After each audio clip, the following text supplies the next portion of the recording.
दोस्तों नमस्कार। आज भारत की उस समस्या के बारे में चर्चा करेंगे जो समस्या कभी नक्सली के नाम पर दबा दी जाती है, कभी उसमें पाकिस्तान का हाथ बता दिया जाता है। भारतीय पत्रकारों की बेशर्मी देखिए। ये लोग जो करोड़ों के विज्ञापन बीजेपी की सरकार से ले रहे हैं। और एक बात मैं वाजे कर दूं, एक बात बता दूं कि मैं भी बीजेपी का बहुत बड़ा सक्रिय समर्थक था, लेकिन अब मैंने ये निष्कर्ष निकाला है कि सारी पार्टियां एक जैसी हैं। इनको गरीबों से कोई सरोकार नहीं है। मोदी जी 5 किलो राशन देकर ये समझते हैं कि पब्लिक पर बहुत बड़ा एहसान कर दिया, और ये कोई एहसान नहीं है। ये तो शर्म आनी चाहिए हमारे देश के राजनेताओं को कि आज भी राशन लोगों को देना पड़ रहा है। और क्या पूरी कैलोरी वो ले रहे हैं?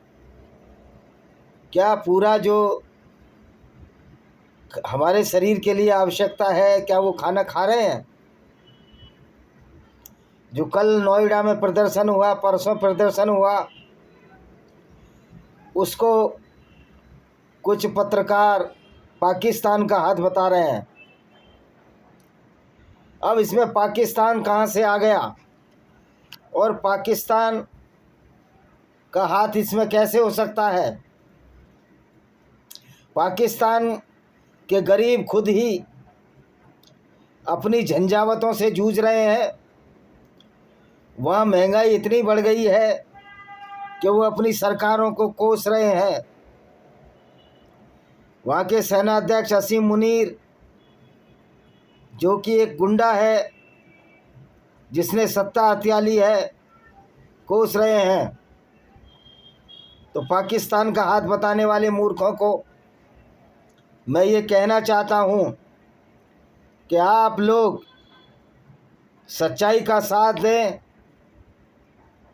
और इस तरह अपनी निजी आवश्यकताओं की पूर्ति के लिए खाने पीने का सामान, मेडिकल का सामान, दवाइयों की ज़रूरी चीज़ें, आवश्यकताएं जब इंसान की पूरी नहीं होंगी तो ऐसे प्रधानमंत्री जी को धिक्कार है, धिक्कार है। प्रधानमंत्री जी और बीजेपी के नेताओं को नोएडा के मजदूरों की समस्या से कोई सरोकार नहीं है। आज भारत में पुलिस, जो कि नागरिक सुरक्षा का दायित्व करती है, उसको वर्दीधारी गुंडों में तब्दील कर दिया गया है, जिनका काम सिर्फ पूंजीपतियों की और नेताओं की सुरक्षा रह गई है। क्योंकि नेताओं में भी आप देखते होंगे कि प्राय सारे क्रिमिनल नेता बन जाते हैं, और जो सीधे साधे लोग, अच्छे लोग नेता बनते हैं, उनकी चल नहीं पाती। आज राजनाथ सिंह प्रधानमंत्री नहीं बन सकते क्योंकि वो काबिल नेता हैं। वहाँ एक ऐसा व्यक्ति प्रधानमंत्री बन सकता है जो पब्लिक को बेवकूफ़ बना सके। तो दोस्तों, ये पुलिस का उपयोग नेता करते हैं गरीब मजदूरों को, गरीब लोगों को नक्सलियों के नाम पर बस्तर और छत्तीसगढ़ में मार दिया गया। कितनी ही फर्जी मुठभेड़ों में नक्सली बताकर उनके बच्चों को मार दिया गया, उनकी बहन बेटियों के साथ बलात्कार हुए। अब कहते हैं कि कोई प्रूफ लाइए, तो प्रूफ तो उसका भी नहीं मिलेगा अगर कोई किसी पुलिस वाले को मार दे और वो एकांत में मार दे, तो क्या वो प्रूफ मिल जाएगा? तो ये प्रूफ लाने के नाम पर वहाँ ऐसा है, निर्बल आदिवासी जिनका कि लगातार शोषण किया जा रहा है, उनको नक्सली के बताकर मार दिया गया। और वो सारी ज़मीनें अडानी, अंबानी और पूंजीपतियों के हाथों में थमा दी जाएंगी। जिस ज़मीन के मालिक हम हैं, हमारी मेजॉरिटी है, हमें सोचना पड़ेगा कि 5% लोग क्या पूरे देश को चलाएंगे, क्या पूरे देश की अर्थव्यवस्था को चलाएंगे। तो दोस्तों, जो नोएडा का आंदोलन था, ये स्वतःस्फूर्त आंदोलन था।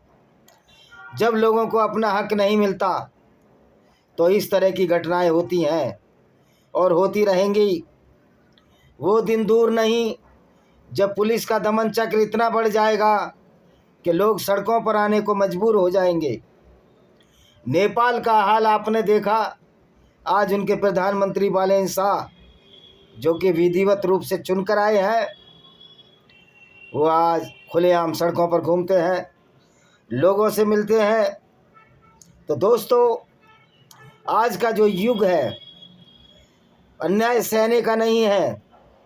जब भारत में संविधान बराबरी का है तो कुछ क्यों लोगों को गरीबी का एहसास होता है या गरीबी भुगत रहे हैं।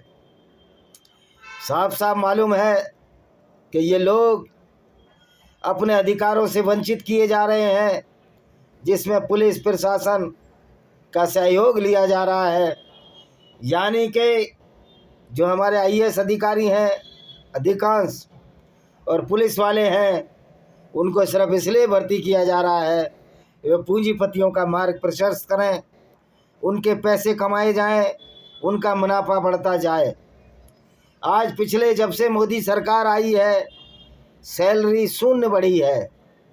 तो दोस्तों, ये बीजेपी की सरकार पूंजीपतियों की सरकार है और पूंजीपति अपने मुस्टंडे गुंडे पर प्राइवेट तौर पर भी पालते हैं और पुलिस को ऐसे कामों में लगा दिया जाता है जिस काम के लिए वो बनी नहीं। पुलिस बनी है जनता की सेवा के लिए, जनता की सुरक्षा के लिए। जब यही पुलिस लोगों पर डंडे चलाती है, गोली चलाती है, तो निश्चित तौर पर भारत का पुलिस प्रशासन गड़बड़ा गया है। भारत में संविधान के नाम की कोई व्यवस्था नहीं है। आज पुलिस ने जो मज़दूरों पर लाठी चार्ज किया, बजाय उसके ये समझने के लिए कि उनकी मूल आवश्यकताएं क्या हैं। मैं तोड़ फोड़ को बिल्कुल गलत मानता हूं, इसके खिलाफ जाता हूं, पर यह तोड़ फोड़ क्यों हुई इसके पीछे जाने की ज़रूरत है। मरता क्या ना करता, जब जान पर बात बन जाती है तो लोग प्राय ऐसे फैसले ले लिया करते हैं कि जिसमें दूसरों का जान माल भी नुकसान होता है और अपनी जान भी हथेली पर चलते हैं। ये उनकी मजबूरी थी कि वो सड़कों पर आए और मैं उन पत्रकारों को चेतावनी देना चाहता हूँ कि आप किसी सरकार की भलाई के लिए नहीं है, सरकार के झूठी भलाई के लिए नहीं है, आप उन लोगों के लिए हैं जो गरीबों की जनता, गरीबों की आवाज़ उठाए। तो आज बड़ा दुख के साथ कहना पड़ता है कि हमारा जो मीडिया है वो वेश्या बन गया है, जो पूंजीपतियों और नेताओं की साथ गलबहियाँ करता नज़र आता है। अपना ज़मीर बेच दिया है इन लोगों ने। इस तरह की व्यवस्था अब दुनिया में, देश में नहीं चल सकती। याद करो जब करोड़ों लोग सड़कों पर उतर जाएंगे और किस तरह से देश के नेता और पूंजीपति इस वातावरण को भय में बदल रहे हैं, विषाक्त कर रहे हैं। मोदी सरकार को चाहिए और योगी जी जो योगी हैं उनका भी कोई दृष्टिकोण उचित नहीं ठहरता। आज 2000 बढ़ाने से क्या उनकी आवश्यकताओं की पूर्ति हो जाएगी? मोदी जी और योगी जी अपनी सैलरी छोड़ें, अपने भत्ते छोड़ें। जो हज़ारों करोड़ रुपया मोदी ने 899 करोड़ रुपया अब तक खर्च किया है उसको वापस दें। परिश्रम करें तो इनको पता लग जाएगा कि किस तरह रुपया पैसा गरीब आदमी कमाता है। ये भी 10,000 में गुजारा करें और फ्री के मकान में ना रहकर किराए के मकानों में रहे। सारे सांसद जो इनको फ्री सुविधाएं मिलती हैं ये छीन लेनी चाहिए, नहीं तो पब्लिक इतना तांडव कर सकती है, उसको वो ताकत है डेमोक्रेटिक सेटअप में कि आपको सत्ता से उतार दे।